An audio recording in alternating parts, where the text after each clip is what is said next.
Pour qu'un chrétien soit utile pour Dieu, il doit voir son plan éternel. Il n'est pas suffisant pour lui de savoir qu'il a péché, que le Seigneur Jésus a accompli son rachat et qu'en l'acceptant, il sera sauvé.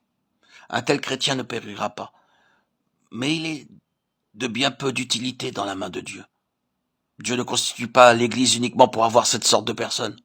Non, il édifie l'Église afin de se procurer un peuple qui connaisse ce qu'est sa volonté et son plan en Christ.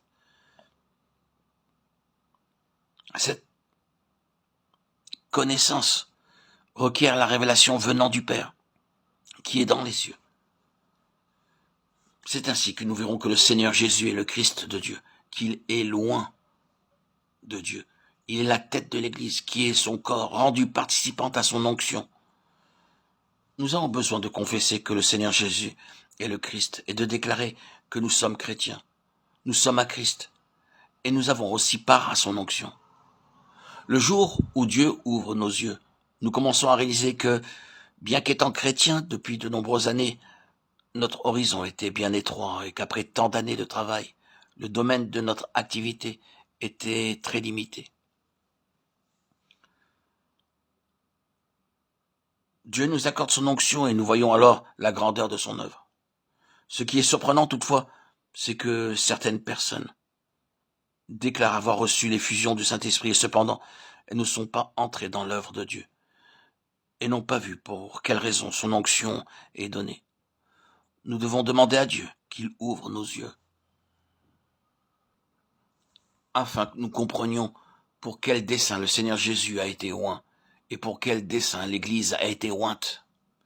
Car l'huile d'onction que l'Église a reçue est le même qui a été répandu sur la tête, qui est Christ.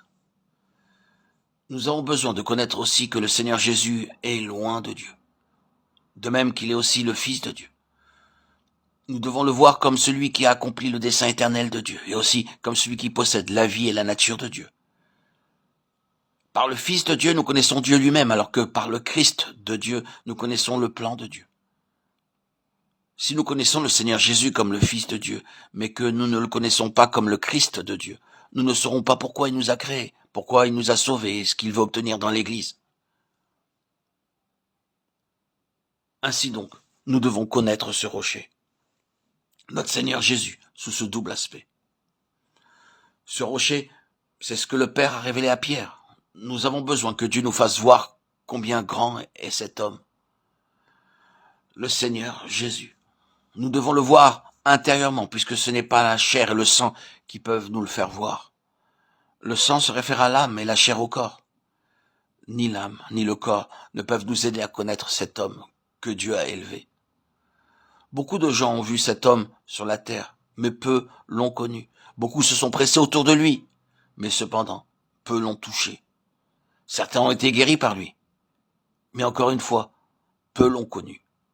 La pensée de l'homme et sa perception naturelle ne sont d'aucune utilité dans ce domaine.